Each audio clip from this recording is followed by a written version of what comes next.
I'm probably a guy that wouldn't have ever thought he would have played basketball. I grew up in a little small rural town, Bernice, 1,600 people, 2 red lights. Didn't even need a red light because there wasn't that many cars in there. Only child, and loved to hunt, loved to fish.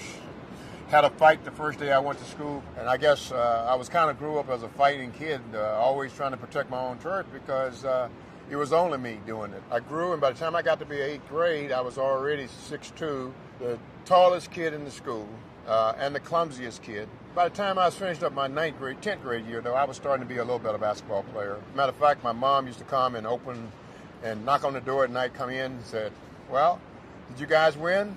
I said, "No, we lost." Next time, knock on the door. "You guys win?" "No, we lost."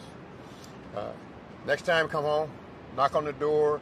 "Did you guys win?" I said, "No, we lost." She said, "Well, I should have known that before I even asked." And to me, being an only child and a mother being the center of my world, you know, that really was very disturbing to me. That really gave me an inspiration to want to be a lot better because I wanted my mother to be proud of me. Going into my senior year in high school, I was making 75 cents an hour, and I came home with calluses in my hand from working and building warehouses with sweat down to my knees. And my dad said to me, he said, "Well, you know, you really don't have to go to college if you don't want to. You know, you can stay here and work." And I said, "Dad, I'm going to college. If I didn't want to have to work hard like my dad was doing and with sweat down to my knees every day, I was going to have to go to college and get an education and develop a skill or a trade or a profession." The reason I went to Grambling was kind of, well, it was kind of pretty much well set in my mind. That's where I wanted to go because I saw Coach Hobdy Grambling Tigers run a lot. They were a running team, and they had shot blockers like Bill Russell on the team.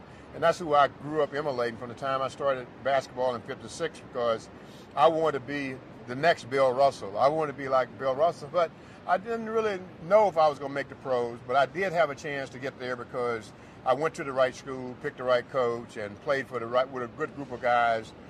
When I got the call from Eddie Donovan and told me that I was drafted by the Knicks, I was the first player picked in the 2nd round, and I was upset.